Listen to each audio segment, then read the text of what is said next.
The evening begins quietly. There is no need for an introduction because garlic is already here, somewhere in the kitchen, perhaps hanging from a small braid near the stove or tucked into the back of a drawer where the light falls dimly.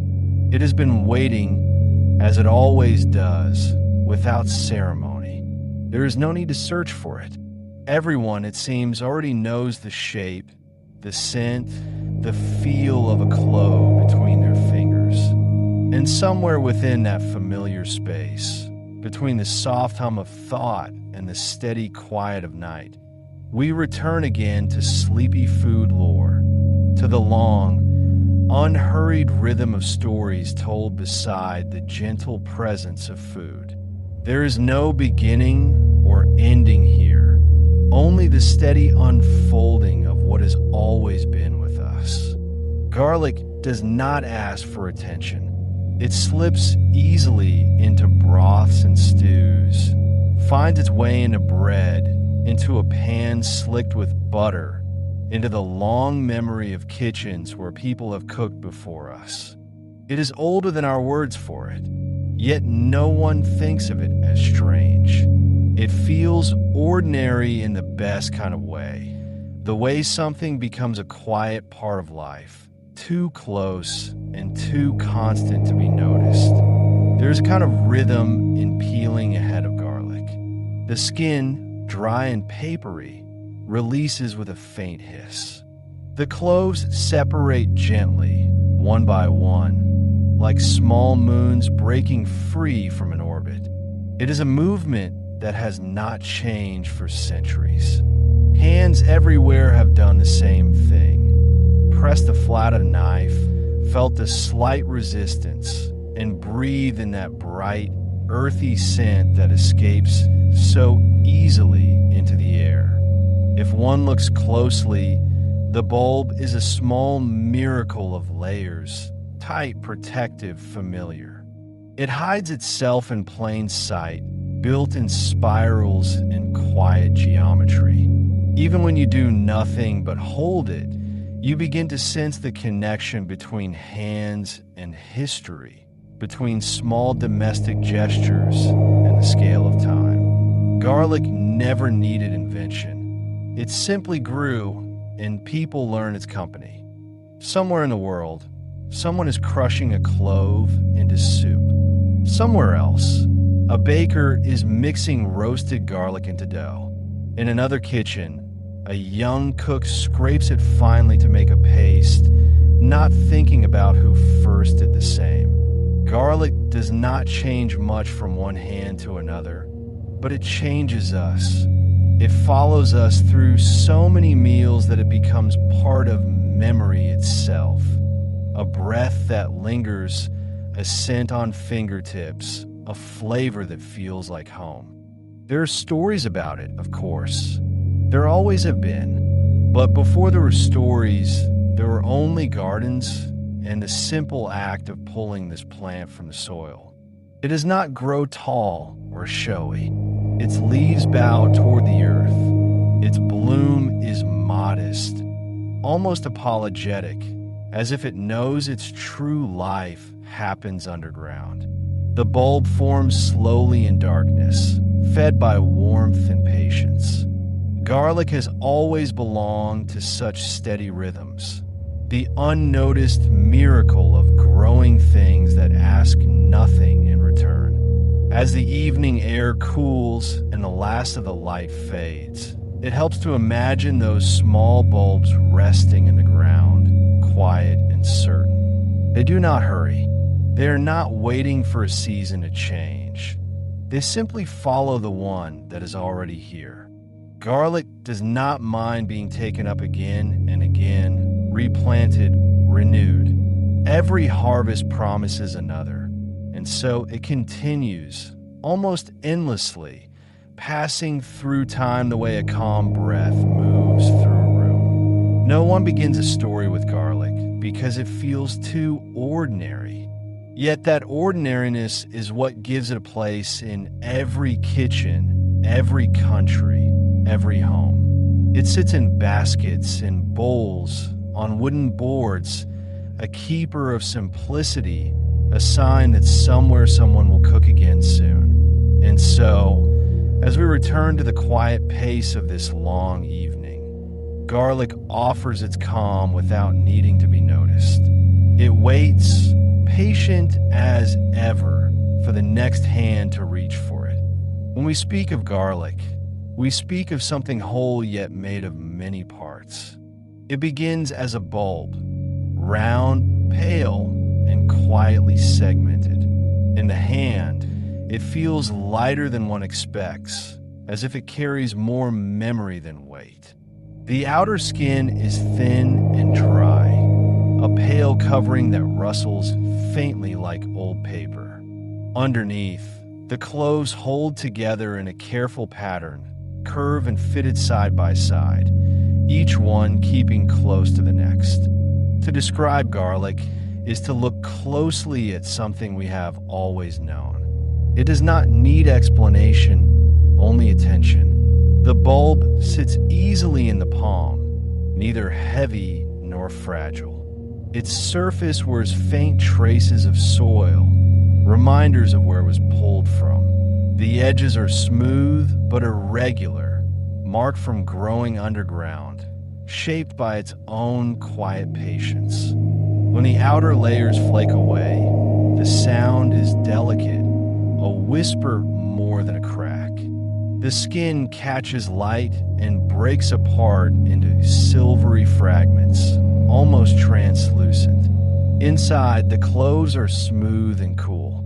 They shine faintly in the dim light of the kitchen, ivory in color with the faint glow of something alive within. Each one is shaped like a teardrop, firm yet yielding when pressed, and it carries a scent that rises the moment the surface is disturbed.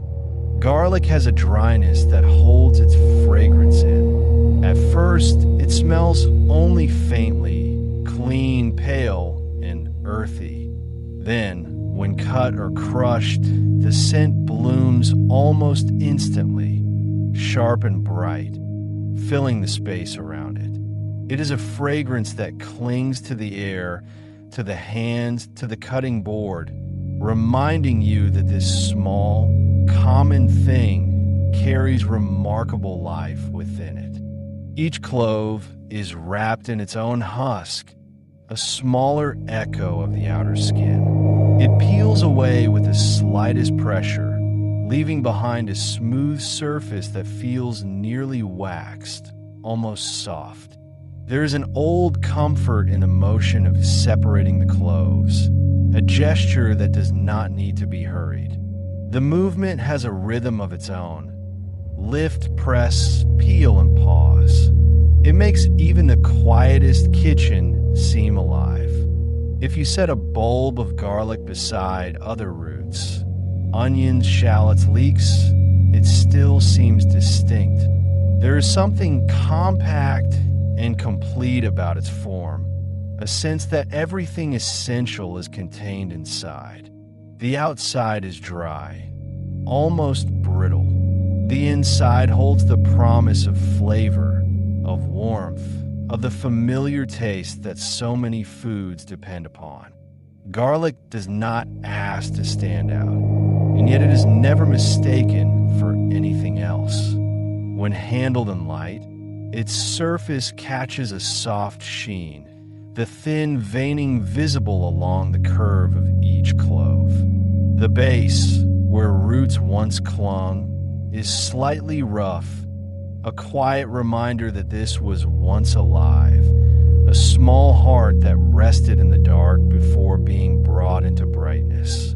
The simplicity of it feels ancient, unchanged by time or culture or place.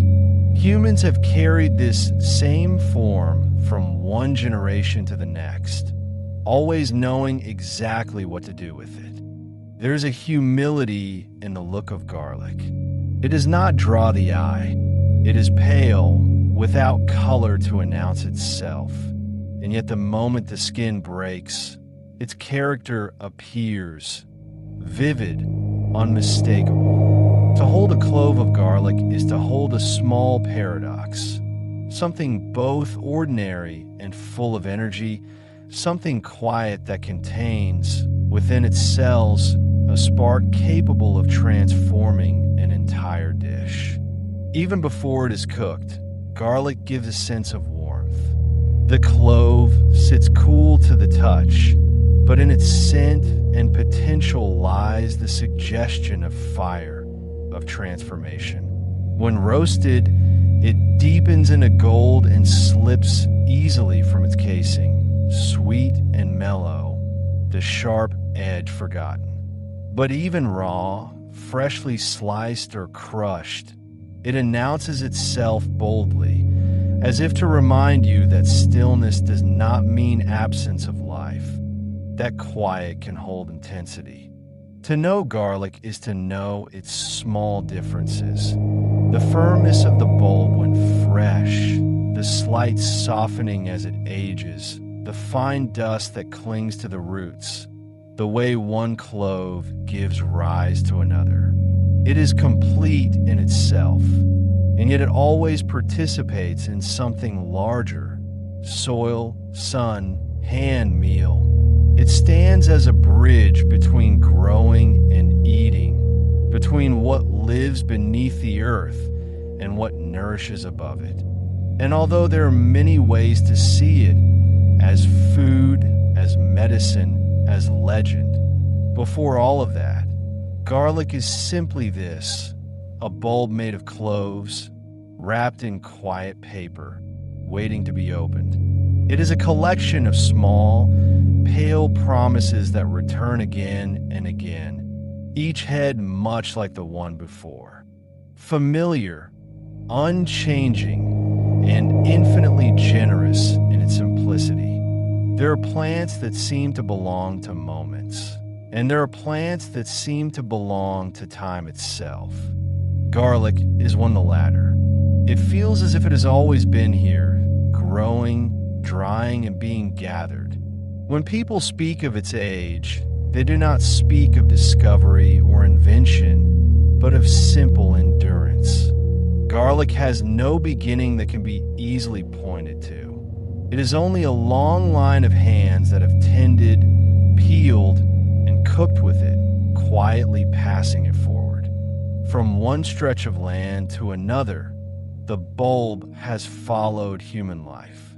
Wherever people have planted fields, garlic has found a place among them. It has crossed mountains and rivers, traveled in baskets and carts, and taken root again beside new homes. Each time it settled somewhere new, it remained the same familiar presence, unbothered by borders or distance. In this way, garlic became part of humanity's shared memory, not through great events, but through the small continuities of daily life. It may have once grown wild, its scent carried on dry wind and sun-baked soil. Someone, somewhere, found that scent pleasing or curious and began to gather it. From that moment on, garlic has never been far from people. Herds moved, families migrated, trade paths stretched across continents, and garlic traveled along, tucked into bags of grain or bound up in herbs. It has followed the movement of human hunger and comfort as naturally as shadow follows light. Most plants that survive for centuries are written about in books, but garlic's story is mostly unwritten. It lives not in scrolls or carved stone, but in kitchens, in soil, in quiet corners of memory. It does not appear in history the way kings or cities do. It appears in the unrecorded acts: a cook preparing a meal, a healer mixing a remedy, a gardener saving cloves for the next planting season. Garlic's lineage continues not through declaration, but through repetition, through one season answering the last with another. The bulb has been laid in the same earth countless times. Generations have watched it split and swell, lifted it from the ground, and set aside the best cloves to plant again. This rhythm has gone nearly unchanged, a cycle older than story, older than language. It is not dramatic, and yet it might be one of the most persistent collaborations between humans and the soil. Garlic grows where people live.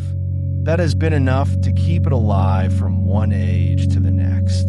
Because of that quiet companionship, it appears everywhere, in snowbound villages, in warm river valleys, in desert homes where the ground is stony but generous. Each place gives it a slightly different shape, a slightly different flavor, and yet its essence never shifts. Someone tasting it today would recognize it from centuries ago, as if time itself had preserved the flavor. Even when names and languages change, garlic still carries the same bright sting, the same sweetness when cooked, the same small comfort of something that endures. It is a kind of inheritance without ceremony. No one owns garlic's story because it never belonged to a single place. It has drifted easily between worlds, from the hands of farmers to the hands of travelers, from the hearths of rural homes to the markets of cities. Wherever there's been heat and hunger and the hope of flavor, garlic has been near. Sometimes we imagine knowledge traveling through texts, preserved by ink and record. But the oldest knowledge moves differently. It passes hand to hand, from mouth to mouth, through gestures repeated without thought. Garlic belongs to that kind of knowledge. It teaches by simply being used. The act of peeling it, crushing it, slipping it into a pan. These are gestures that repeat themselves across centuries, unchanged and unclaimed. Perhaps that is the truest history of garlic.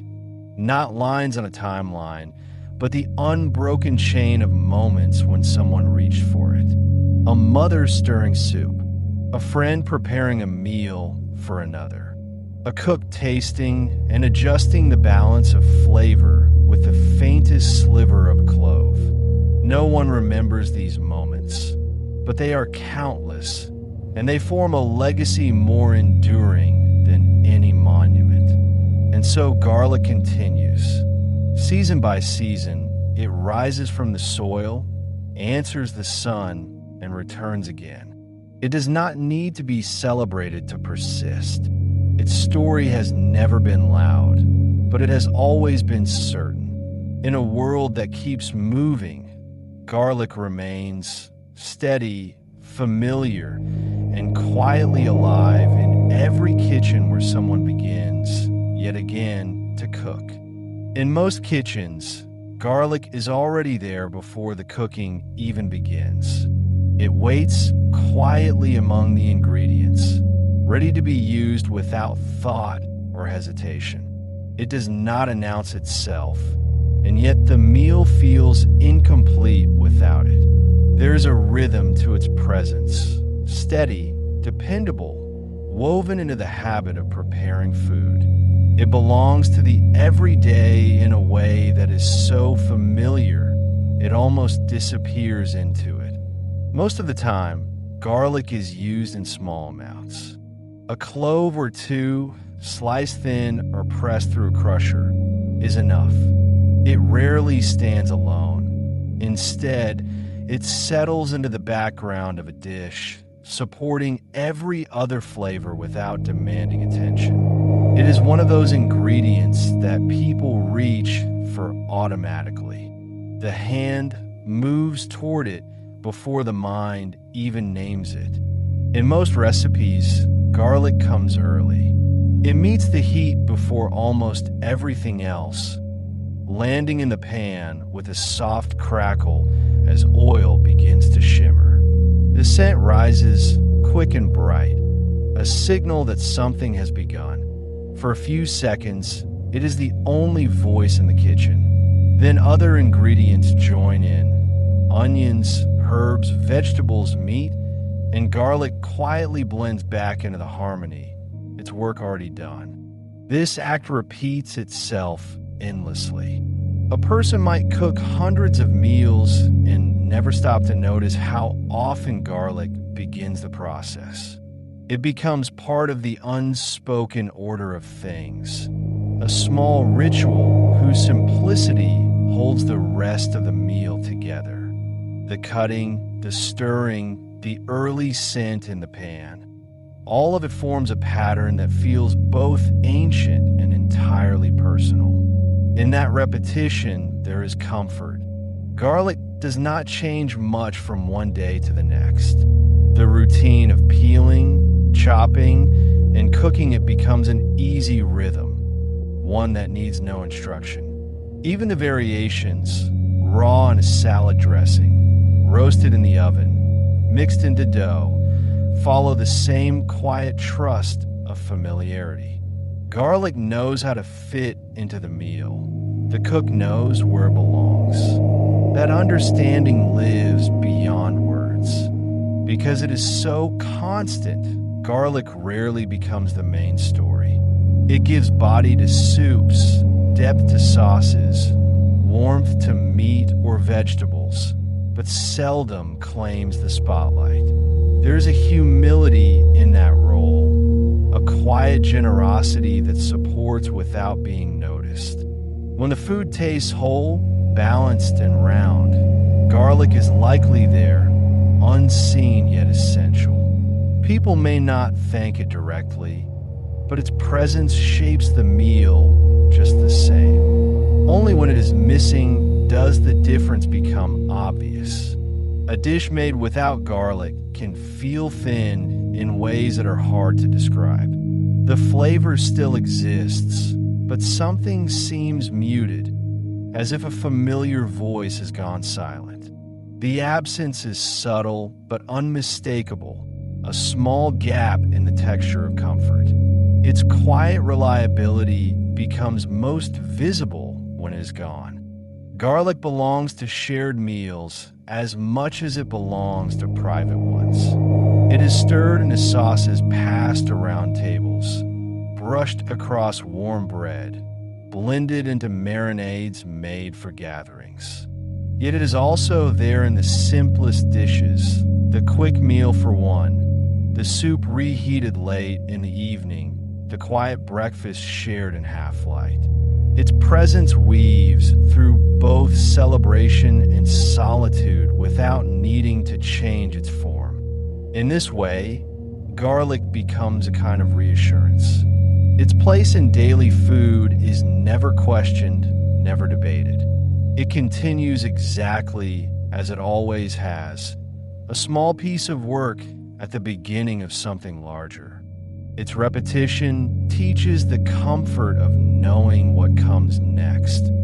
The feel of the knife, the scent of the pan, the familiar pattern of small acts that turn ingredients into sustenance.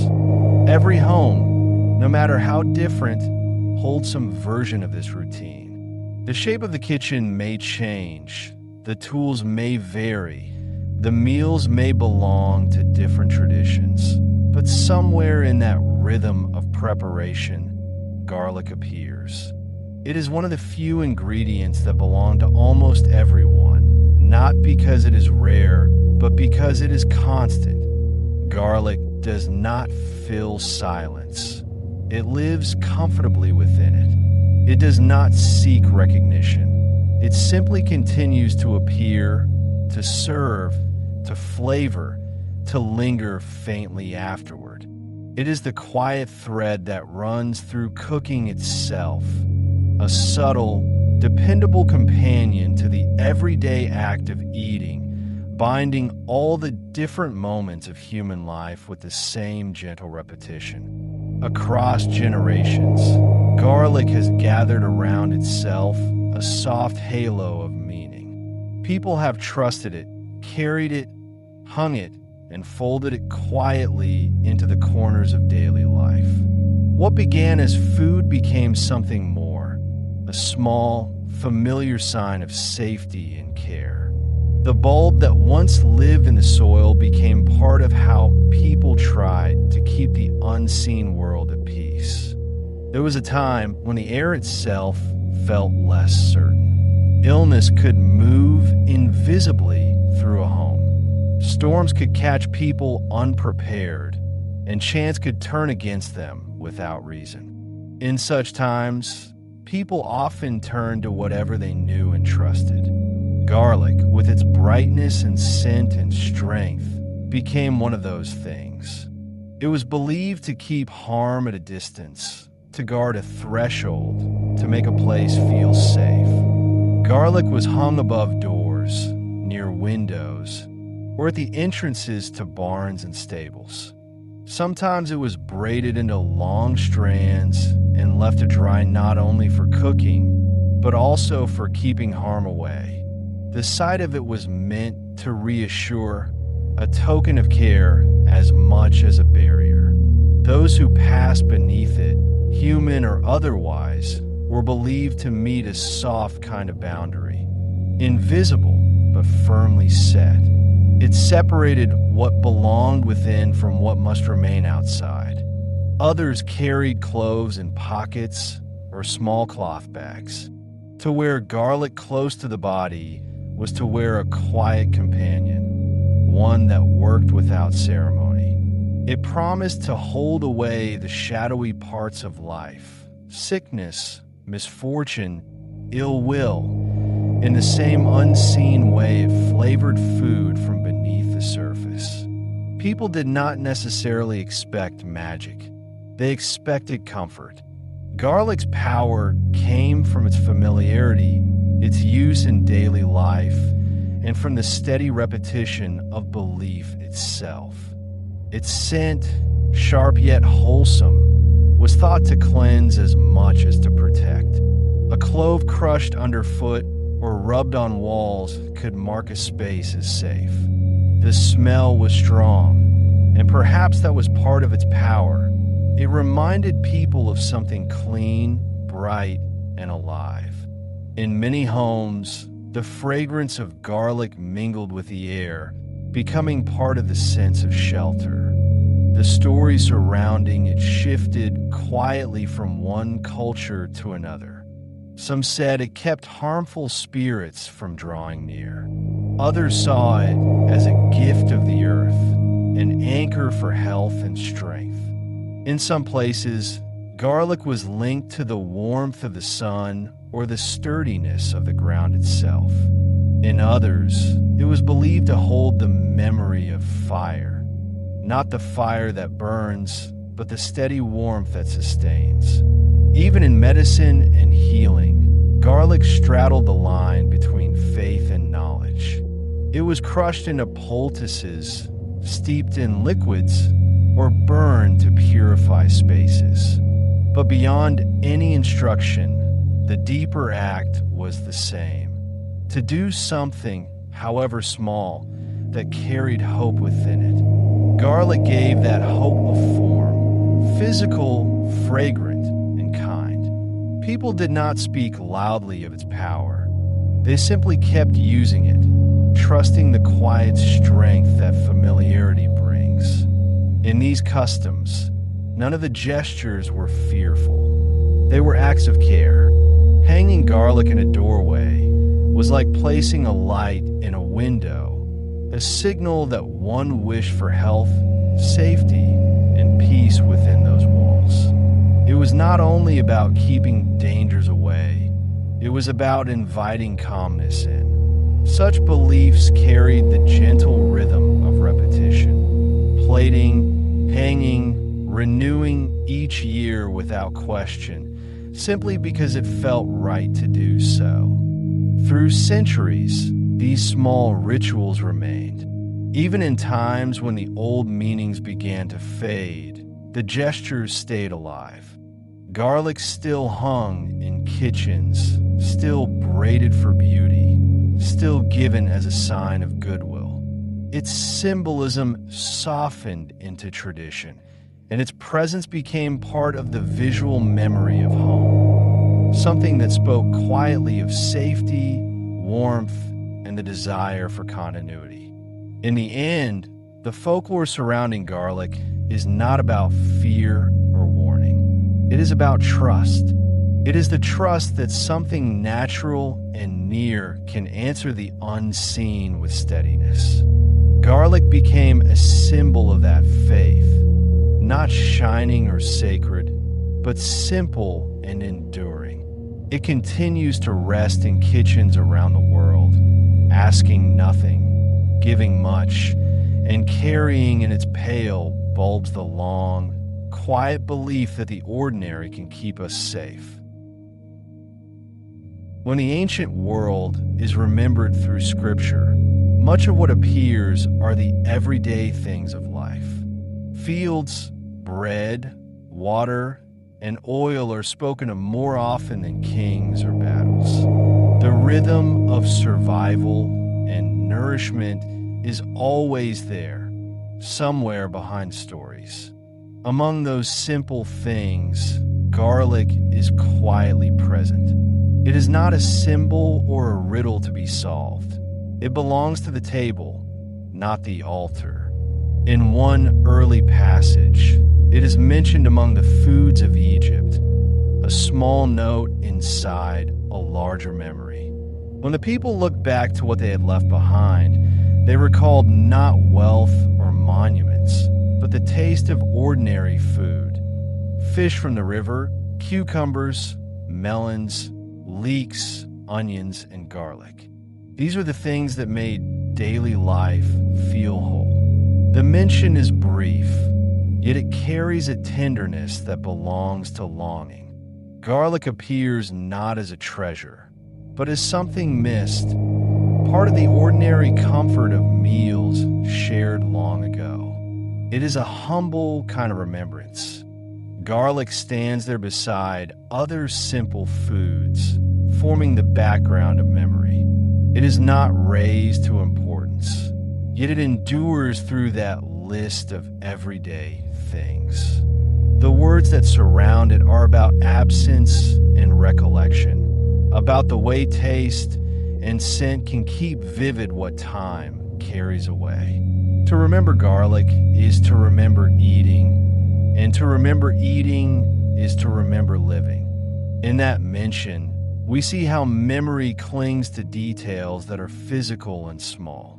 The vast landscape of faith meets the small familiarity of flavor. Garlic becomes part of the texture of homes long gone, part of the rhythm of cooking, part of the pattern of nourishment that sustained people. Though it is scarcely described, its presence makes the memory feel whole. What is striking is the quiet balance of that passage. There is no praise or condemnation, no symbolism or teaching attached to garlic itself. It is simply there within the language of memory. The sacred text does not embellish it. It allows garlic to remain what it always has been, part of the meal that gives the body strength. The holiness lies not in the ingredient, but in the recognition that even the most ordinary foods are worth remembering. This single reference suggests the long companionship between people and what they eat. Garlic stands among other ingredients that speak of everyday labor, the planting, gathering, and mixing that repeat through generations.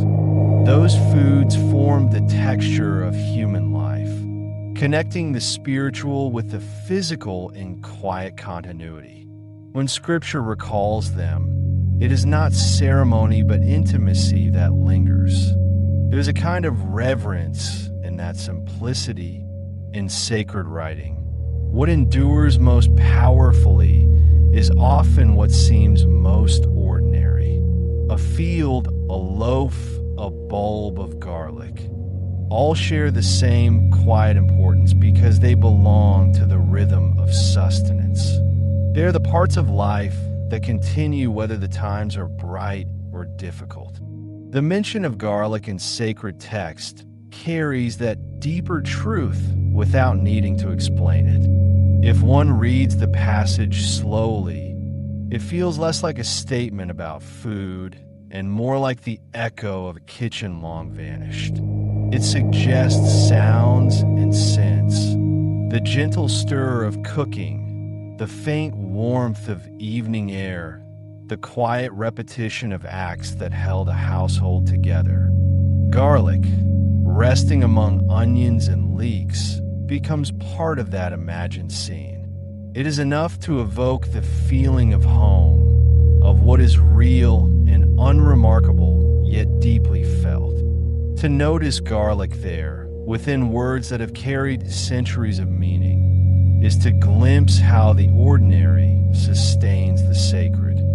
Faith was lived through daily movement, through work, through meals, through the simple act of nourishment shared among people. Garlic belongs to that life without needing to be more than what it is. Its place in Scripture is not elevated, and yet it remains unforgettable, woven into the memory of those who remembered food as comfort in a time of longing. In that quiet way, garlic continues to inhabit the background of biblical memory. It waits between lines and alongside greater stories, neither explained nor exalted, only present. And perhaps that is the most honest kind of reverence, to let a thing remain itself, unchanged, faithful to its everyday purpose. Garlic needed no miracle to belong among sacred words. It was already sacred by simply being part of life. There was a time when health was understood through closeness to the land, to the seasons, and to the simple things that surrounded daily life. Long before medicine was measured or named, care was drawn from plants, roots, water, and warmth. Garlic was one of those companions people turned to without hesitation. It lived near the kitchen, but it belonged as much to the healer's hand as to the cook's. It was trusted as something that helped the body keep its balance.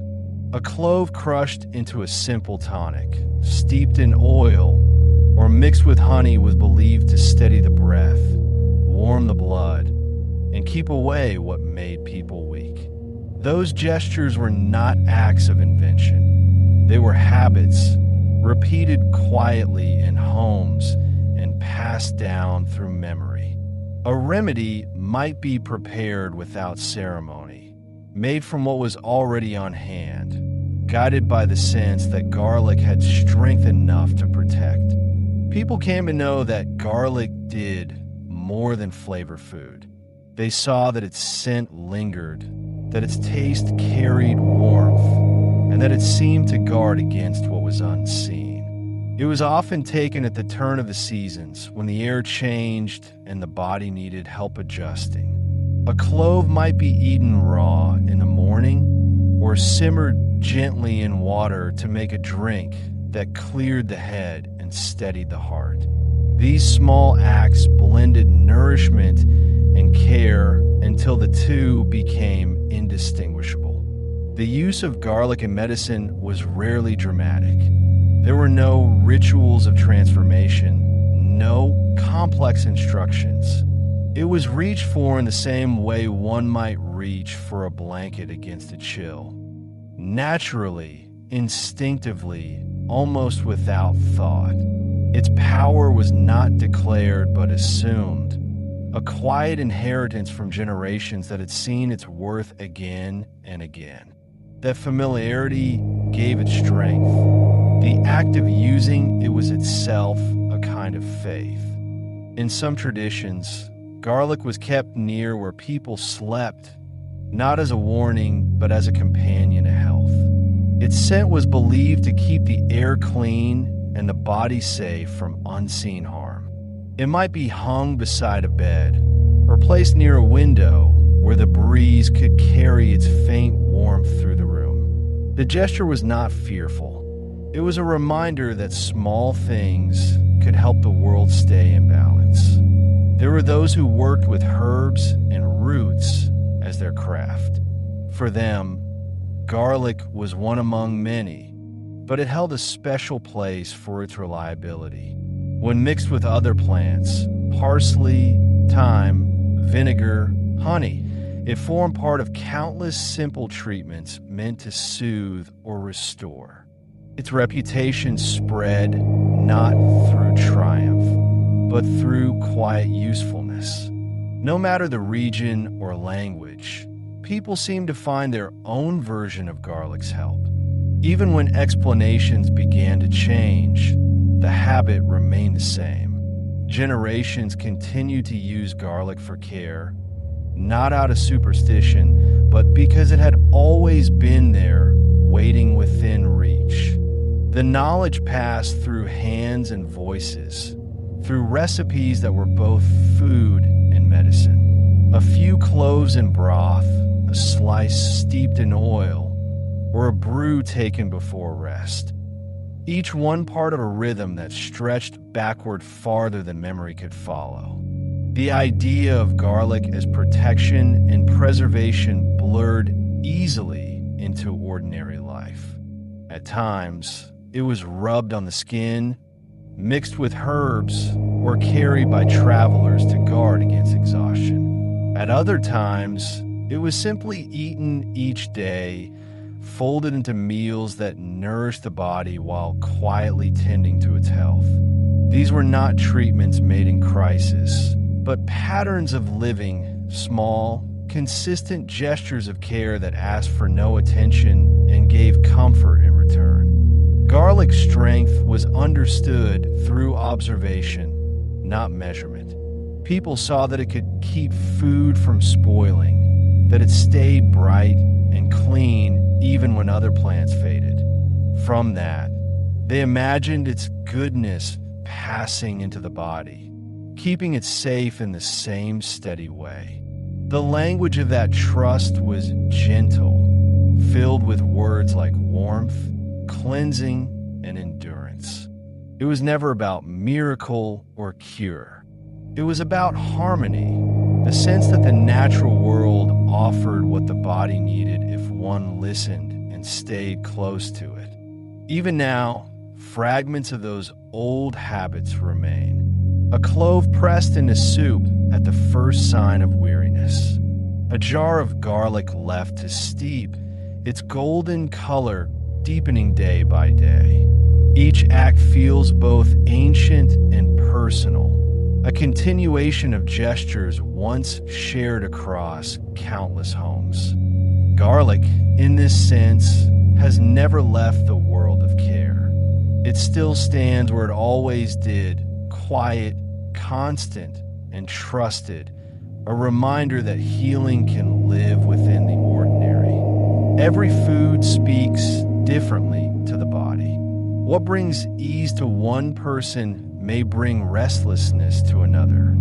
Garlic, for all its steadiness and history, is no exception. For most people, it settles comfortably into daily meals.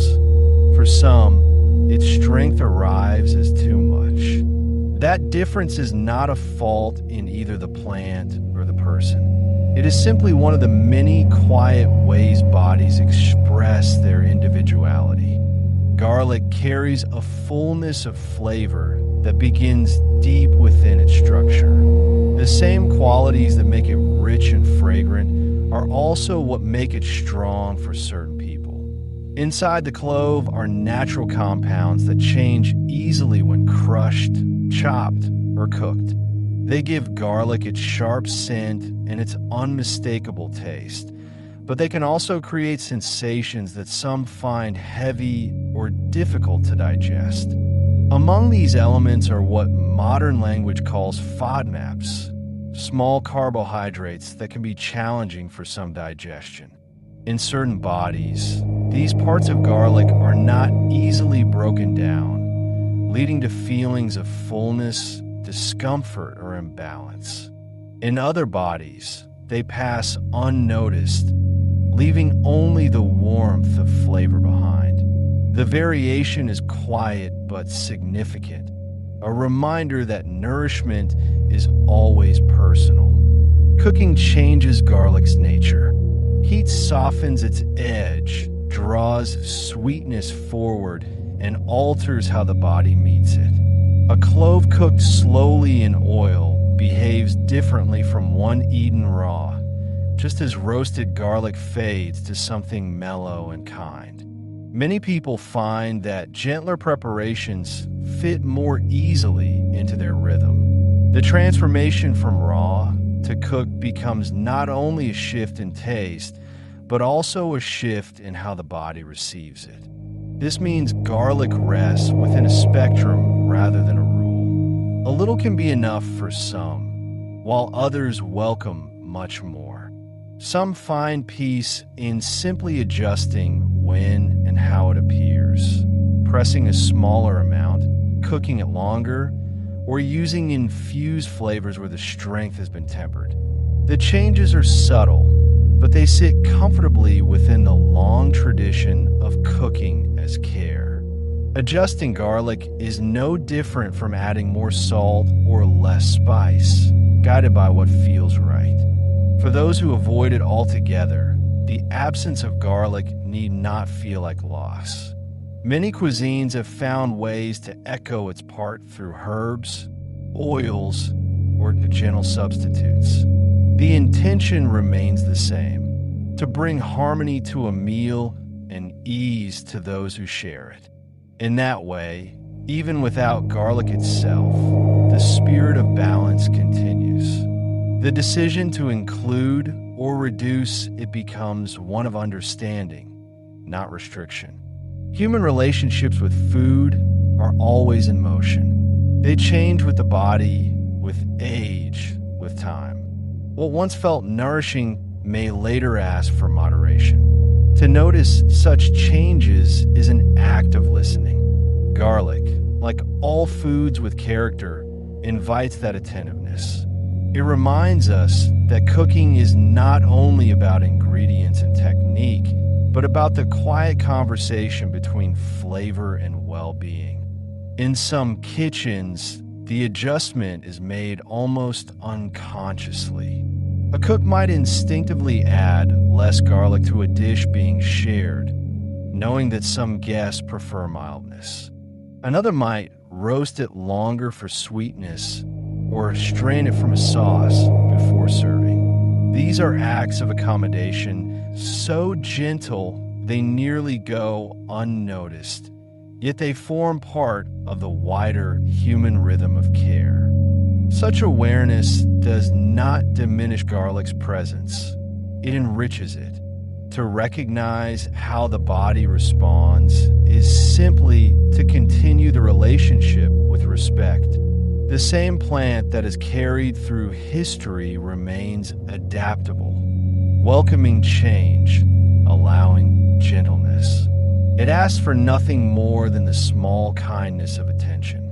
So garlic continues to move between strong and soft, between presence and restraint. For some, it remains a daily companion, fragrant and bold. For others, it becomes a quiet note to be approached with care. Both ways are true. Both belong within the broader wholeness of what it means to eat with awareness. In the end, garlic's story is not only about the earth or the kitchen, but also about the body itself, the living ground where flavor meets experience. It teaches a simple truth that does not need to be spoken aloud, that understanding what nourishes us is its own gentle form of gratitude. In most kitchens, the act of preparing garlic begins long before cooking truly starts. It is an unhurried ritual, one that sits quietly between gathering ingredients and lighting the stove. The bulb waits on the board, whole and round, its papered skin faintly shining under the light. There is no sense of urgency here. What comes next has been done countless times before. The first movement is simple, separating the bulb. A gentle twist or the press of thumb is enough to loosen the head and free the cloves from one another.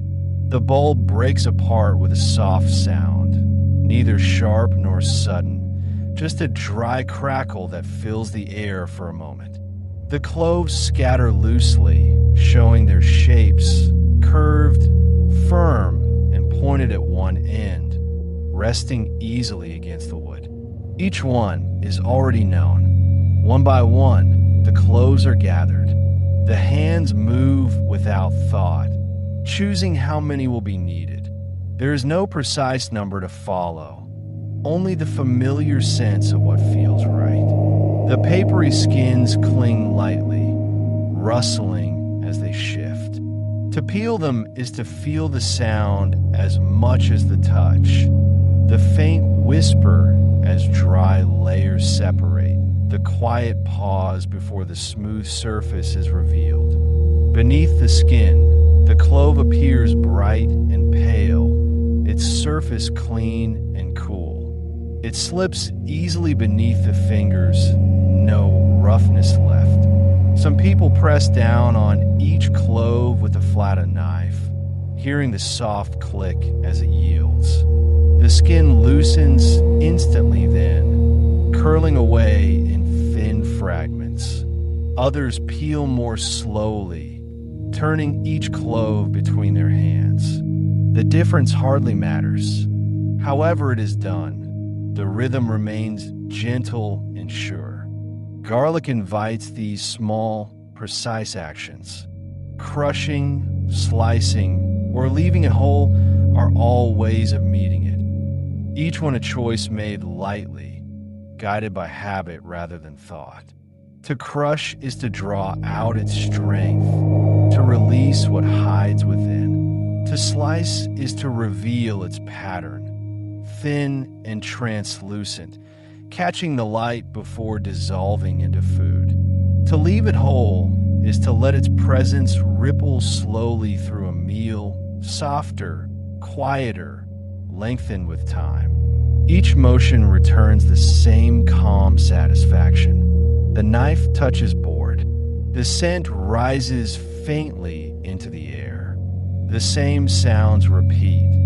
The scrape of the blade, the slow breath of the cook, the gentle rhythm of movement that belongs as much to memory as to the moment itself. Garlic preparation never demands attention, yet it occupies the hands completely. It fills the space with quiet purpose. The familiarity of the act brings a kind of stillness. The hands know more than they need to remember. Breaking the bulb, peeling the skins, crushing, slicing. Each gesture follows the next in unspoken order. There is no hurry to finish because the process itself is part of what makes the kitchen feel alive. The repetition is its own comfort. Once the garlic is ready, it waits again, small pieces resting on the board, shining softly in the light. The work feels both complete and ongoing, as though the same task has been performed for generations and will be again tomorrow. The rhythm never really ends. It only pauses. Even in a quiet kitchen, the smallest details of this task create a landscape of sound. The dry rustle of paper, the subtle thud of a clove falling, the soft scrape of knife against wood. These are not noises of labor, but of routine, the kind that fill a space with gentle evidence of life. Preparing garlic does not change much from one person to another. Every culture, every home, finds its own version of the same gestures. Some use a stone, some a metal press, some only their hands. No matter the method, the heart of the act remains constant. The slow transformation of something whole into something ready to give. By the time the garlic reaches the pan or the dish, it has already offered its calm. It has moved from bulb to clove, from clove to fragment, from fragment to scent. The transition feels seamless because it is familiar, practiced, inevitable. It does not matter what comes next: soup, sauce, bread, or stew. The preparation itself has already done what it was meant to do. In this quiet way, preparing garlic becomes a form of attention. It holds the cook in the present moment, steady and unspoken. Each repetition carries the memory of countless meals before it. All the hands that peeled, all the knives that pressed, all the kitchens that smelled faintly of this same warm sharpness. It is an act so ordinary that it feels eternal. Garlic in cooking. In most kitchens, garlic begins its true work near the stove. It enters the space quietly, without command, ready to become part of what is already ordinary. A small pan warms over steady heat, and a thin layer of oil begins to shimmer. The cloves, sliced or crushed, are set in with care, and a faint sound of sizzling fills the air, soft at first, then rounder and slower as the heat deepens. The scent that rises is gentle, not rich enough to overwhelm, only enough to signal that food is on its way. This moment sits at the edge of countless meals. It is both beginning and reminder, proof that something is being tended, that warmth and patience are about to meet. Garlic does not hurry. It waits for the oil to lift its flavor, letting it soften and change without losing its quiet strength. From that first warmth, garlic moves easily into everything else. It folds into vegetables, into grains, into broths that simmer lightly across the afternoon. It blends with lentils and rice, with greens and beans, with the endless variety of food that gathers from season to season. Used sparingly, it sits just behind the other flavors, holding them steady, giving them shape without claiming attention. The pattern repeats in meal after meal, day after day. A clove here, another there, each one following the same worn rhythm that life itself seems to favor. The cook might move through the steps by memory, the soft clink of a spoon, the low hum of the flame, the quiet swirl of oil around the pan. Garlic is always added at nearly the same moment, roughly the same way. There is no need for precision. Familiarity replaces measurement. It does not matter what kind of dish surrounds it. A handful of mushrooms browning gently, a pot of barley simmering, or a tray of roots slow roasting in the oven. All of them find space for garlic somewhere near the start. It rests between other ingredients, bridging them, drawing quiet harmony from the mix. Its character settles deeper as it cooks, the sharpness fading, the edges turning golden, the scent rounding into sweetness. The presence of garlic marks a meal as home-cooked, not through grand design, but through simple consistency.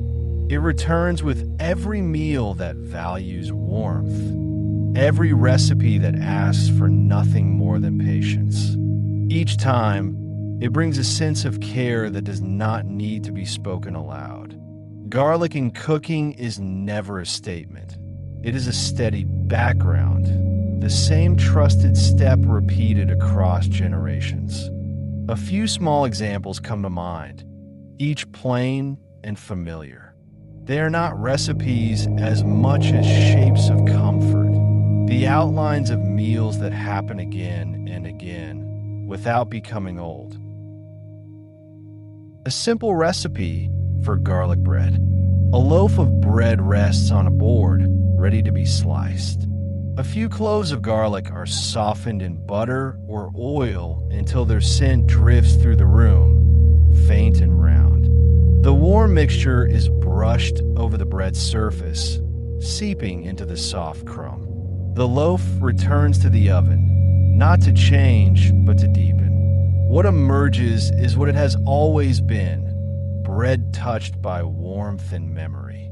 No rush, no embellishment, just a small gesture repeated everywhere people gather to eat. Another simple recipe for garlic softened slowly in oil. A heavy pan sits over low heat. Whole cloves, peeled but left intact, rest in oil that covers them completely. The flame is steady but modest, coaxing rather than boiling. Over a long time, the garlic softens until it is pale and tender, nearly translucent. It releases itself into the oil, leaving it fragrant and gentle. The oil can be kept poured sparingly into future meals, a quiet continuation of the same calm process. And now for garlic added to soup or beans. A pot waits on the stove with broth warming inside. Into it go a few cloves of garlic, sliced thin, joined by beans that have soaked and softened. The smell rises slowly, mingling with steam. Vegetables follow, and perhaps a single bay leaf or a bit of salt. The pot simmers until everything shares the same stillness. There is no specific point when it becomes ready. It simply arrives there on its own, familiar as evening. These outlines are less about the dishes than about the gestures behind them. The same hand moves, the same sounds recur. The cutting, the stirring, the waiting. Garlic here is not the focus, but the rhythm, the quiet pulse inside the work of cooking. Even the spaces between meals remember it. The cutting board carries a faint scent, the air holds a trace of warmth, and the pan shows the shine of oil once infused with flavor.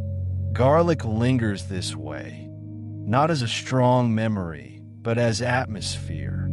To cook with garlic is to join a steady conversation that began long before and will continue long after. It does not belong to any single cuisine, nor does it change much across time. Its place is fixed in the slow continuity of how people care for one another through food. Every repetition carries the same silent assurance that something simple, handled with calm and patience, can be enough. Garlic moves through the year as quietly as it moves through the kitchen. Its life unfolds in cycles so steady that they almost escape notice. Beneath the soil, the bulb rests in darkness, gathering what it needs while the surface world goes on with its own changes. The rhythm of growing and resting, of emergence and retreat, belongs entirely to time itself. In the cool months, the cloves are planted, pressed gently into the ground with their pointed ends facing upward. The soil closes around them, holding them in a stillness that feels complete. Rain seeps through, roots form, and new shoots begin to push toward the air. The green that appears is slender and certain, rising slowly through the season's quiet light.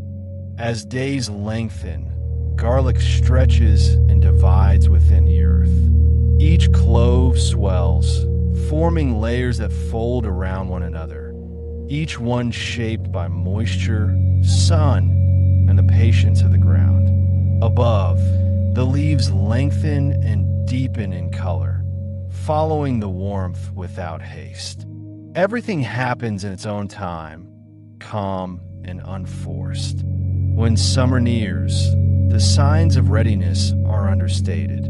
The leaves begin to bow and pale, the tips fading first, then the whole stalk softening toward the earth again. It is not a dramatic change, only a quiet turning back toward rest. The same hands that once pressed the cloves into the soil now lift the bulbs from it. brushing away the fine traces of dirt to reveal what waited beneath. The moment feels less like completion than continuation. One harvest becomes the start of the next planting. The bulbs are gathered and laid to dry in a place touched by wind and shade. Their papery skins tighten. Their scent matures from green to golden. They hang or rest in bundles, waiting.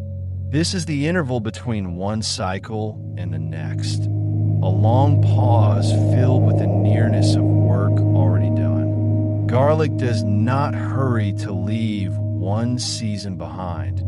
It carries the memory of each into the next. Through autumn, the remaining bulbs in storage begin to shift again, some softening, some sending out a small green shoot. Even without soil, the rhythm continues. The potential for life remains inside, unchanged. And when the ground cools again, the strongest cloves are chosen, pressed back into the waiting earth, and the pattern renews itself as if no time has passed at all. Garlic belongs to every part of the year. It grows in the quiet of late winter, matures in the stillness of early summer, and rests through the golden end of the year. Its pace reminds the grower that work can be steady, that nourishment comes from patience as much as from effort. In its silent rhythm, one can see the shape of time itself, slow, continuous, loyal to its own returning. The seasons turn, and garlic turns with them. It does not chase the weather, but moves through it, faithful to its small, dependable pattern. In that pattern lies the comfort of repetition, the hand planting, the hand gathering, the same earth receiving and giving again. Through garlic's quiet growth, the world's larger rhythm becomes visible, the one that never needs to be named, only lived. Garlic rests most of its time in stillness. Once it has been lifted from the earth and dried, its life becomes quiet and patient. It no longer grows, reaches, or changes quickly. It simply waits, holding its strength inside pale layers. In many homes, garlic is stored dry. It does not ask for water or protection from light in any urgent way, only for a place that is neither harsh nor damp. A shelf in a pantry, a cool corner of a kitchen, or a shaded hook along a wall is enough. The air can move around it, and the days can pass without much notice. Garlic does not mind. It is content to be left alone. Sometimes the bulbs are gathered together and hung in bunches. They may be braided by their stems, forming long, gentle chains that sway slightly when someone passes by. At other times, they rest in open baskets or shallow bowls, piled loosely so that each one has space to breathe. The sight is simple: rounded forms, pale skins, a faint suggestion of scent that never quite insists on being acknowledged. In this quiet arrangement, garlic lasts. Weeks fold into months, and still the bulbs remain, their outer layers growing a bit more papery, their presence steady. A hand reaches in now and then to take one, but the group as a whole seems almost unchanged. There is no rush to use them all at once. Their nature allows them to wait. Garlic is used one clove at a time. A bulb may linger for days or longer before it is fully opened. Each time someone cooks, they might break away just a small piece, leaving the rest intact. The act is small and familiar. A brief pause at the basket, a gentle twist, a clove carried to the cutting board.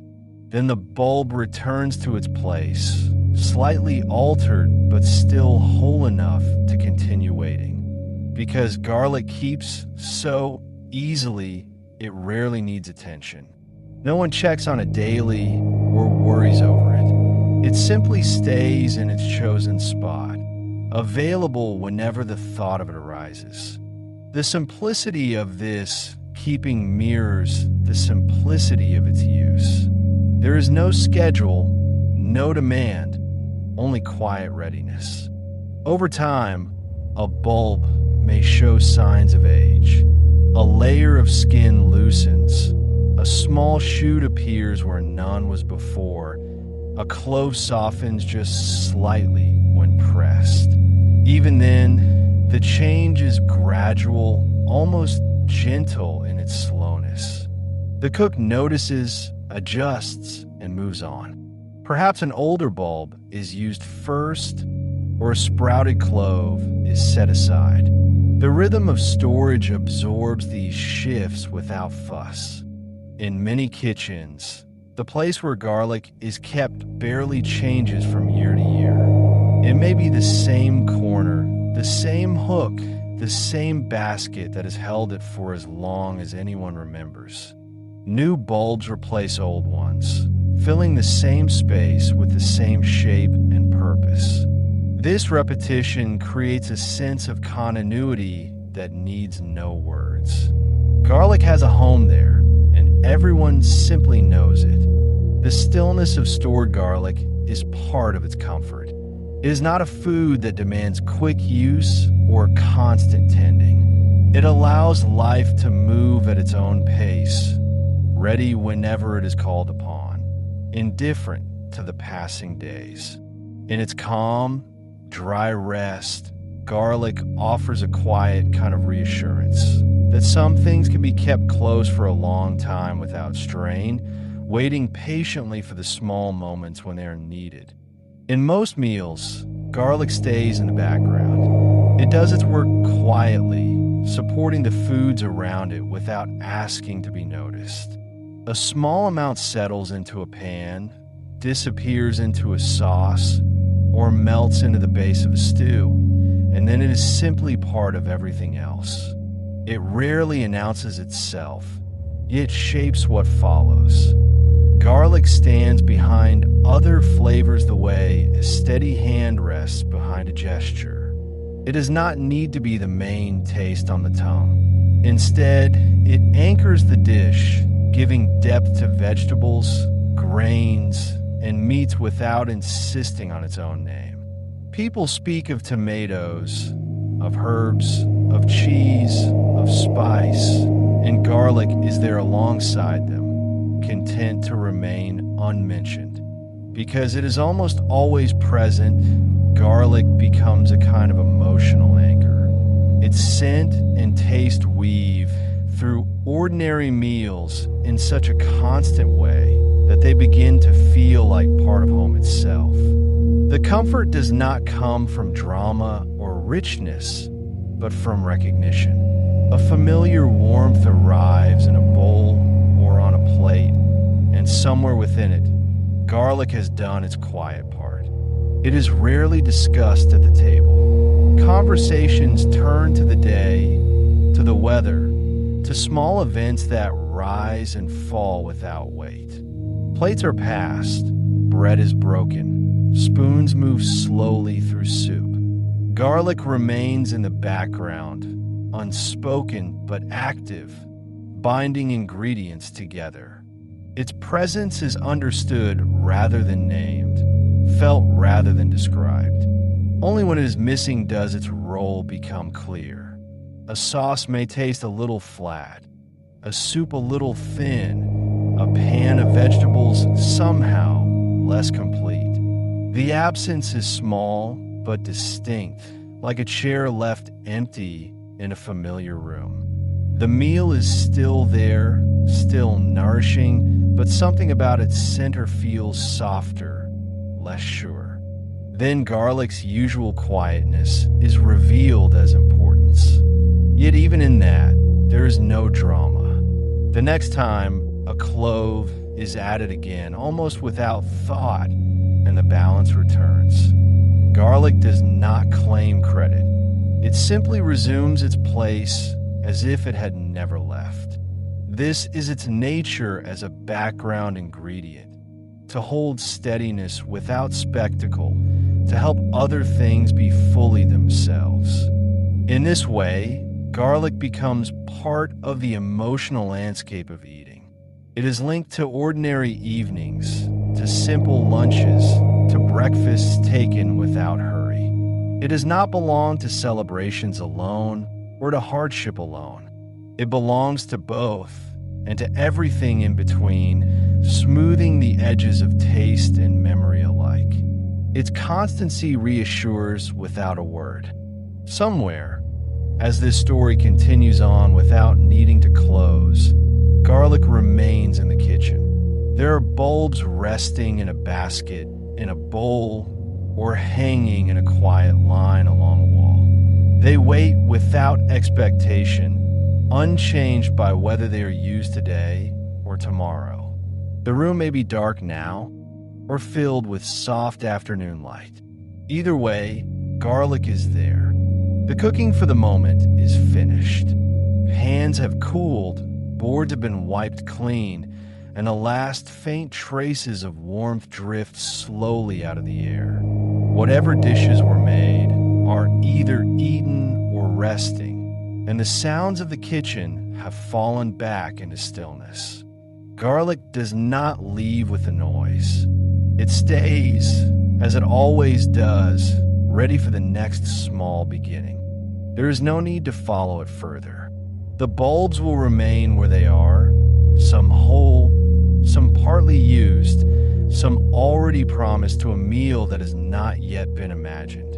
The story of garlic does not end. It simply quiets, returning to the background it has always kept. The episode, like the ingredient itself, continues on softly, without summary, without instruction, without asking anything more.